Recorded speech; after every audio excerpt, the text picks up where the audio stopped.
Bismillahirrahmanirrahim. Assalamualaikum warahmatullahi wabarakatuh. Alhamdulillahirabbil alamin wa bihi nasta'inu ala umuri dunya waddin. Wassalatu wassalamu ala asrofil anbiya'i wal mursalin wa ala alihi wa sahbihi ajma'in. Qallallahu ta'ala fil Qur'anil Karim. A'udzu billahi minasyaitonir rajim. Bismillahirrahmanirrahim. Kullu mimma razaqakumullah halalan thayyibah. Al-ayah. Pertama-tama marilah puji dan syukur kita panjatkan kehadirat Allah Subhanahu wa taala, karena dengan nikmatnya pada hari ini kita bisa bertemu kembali pada hari ini dengan bulan suci Ramadan, indahnya di bulan suci Ramadan dan beribadah di bulan suci Ramadan. Tak lupa salawat berserta salam kita panjatkan pada junjungan kita Habibana wa Nabiyana Muhammad sallallahu alaihi wasallam. Anak-anakku sekalian yang dicintai Allah Subhanahu wa taala, Islam mengajarkan kepada kita agar selalu menjaga kesehatan badan kita. Kesehatan dalam agama Islam merupakan hal yang sangat penting, sebab kesehatan menunjang kita untuk beraktivitas sehari-hari dan beribadah kepada Allah Subhanahu wa taala. Lalu, bagaimanakah agar kita bisa menjaga kesehatan? Yang pertama adalah dengan makan makanan yang bergizi, kemudian istirahat yang teratur, dan olahraga yang teratur. Sebaliknya, agama Islam melarang kepada umatnya untuk merusak badannya sendiri, ya, seperti merokok, minum minuman keras, mengkonsumsi narkoba. Alasannya karena dalam larangan membinasakan diri atau perbuatan mubazir.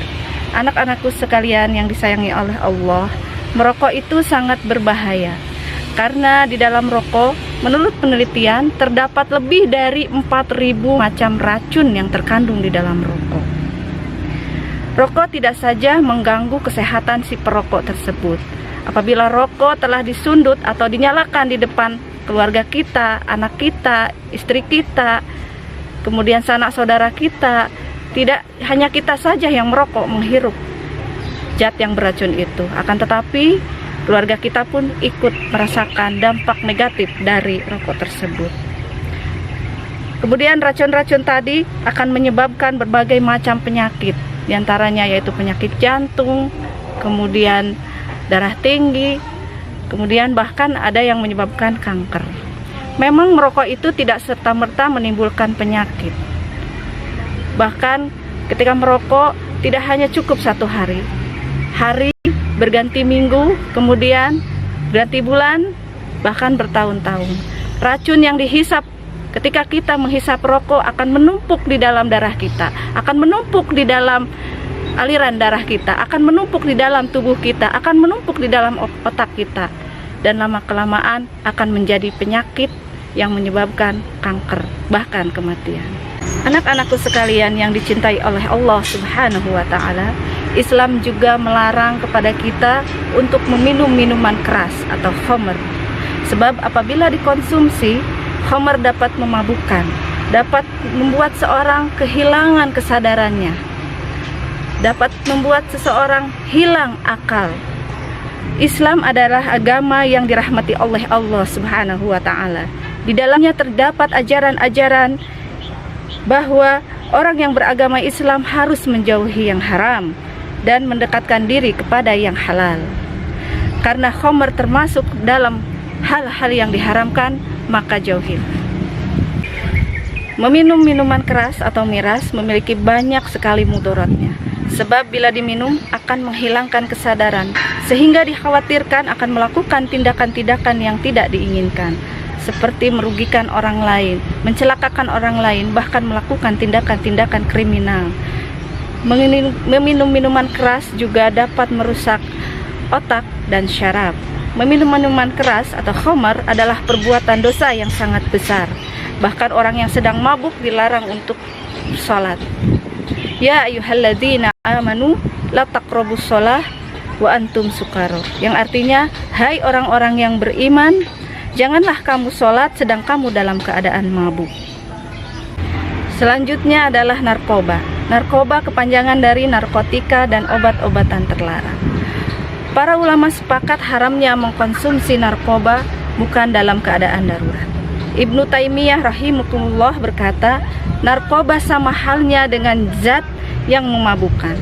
Diharamkan berdasarkan kesepakatan para ulama. Allah berfirman, "Wa yuhillu lakumut thayyibat wa yuharrimu lahum khaba'is." Allah menghalalkan segala sesuatu yang baik dan mengharamkan bagi mereka yang buruk. Dampak buruk narkoba bagi kesehatan adalah menghilangkan kesadaran, kemudian halusinasi, bahkan hilang akal. Kenapa saya bilang halusinasi? Orang yang sedang mengkonsumsi narkoba, dia bisa saja berhalusinasi, saudaranya sedang lewat, dia sangka adalah musuhnya yang hendak menyakiti dia. Maka kemudian dia tusuk saudara tersebut. Selanjutnya, dampak buruk dari narkoba adalah menyebabkan keroposnya tulang dan gigi. Dampak buruk narkoba tidak hanya saja dalam jangka waktu pendek, bahkan dalam jangka waktu panjang, menyebabkan berbagai macam penyakit seperti jantung, darah tinggi, kemudian bahkan penyakit kanker sehingga menimbulkan kematian. Ketika seseorang menggunakan narkoba, pertama kali mungkin dengan dosis yang amat kecil. Kemudian pada hari berikutnya, dosisnya akan ditambah. Mengapa? Karena efek samping yang ditimbulkan oleh narkoba tidak akan lagi berefek seperti penggunaan yang pertama. Pada hari berikutnya akan ditambah lagi dosisnya, kemudian ditambah lagi dosisnya, berikutnya ditambah lagi dosisnya. Maka tidak heran jika ada orang yang meninggal karena mati overdosis. Anak-anakku sekalian, harapan bangsa, kalian adalah pemegang estafet pembangunan bangsa Indonesia ini. Kalau bukan kalian, lalu siapa lagi? Oleh karena itu, anak-anakku sekalian, jauhi narkoba, jauhi merokok, dan jauhi juga minum-minuman keras. Jadikanlah orang tua kalian bangga. Demikian pemaparan dari Ibu. Mudah-mudahan bermanfaat bagi kalian semua. Wabillahi taufiq wal hidayah. Assalamualaikum warahmatullahi wabarakatuh.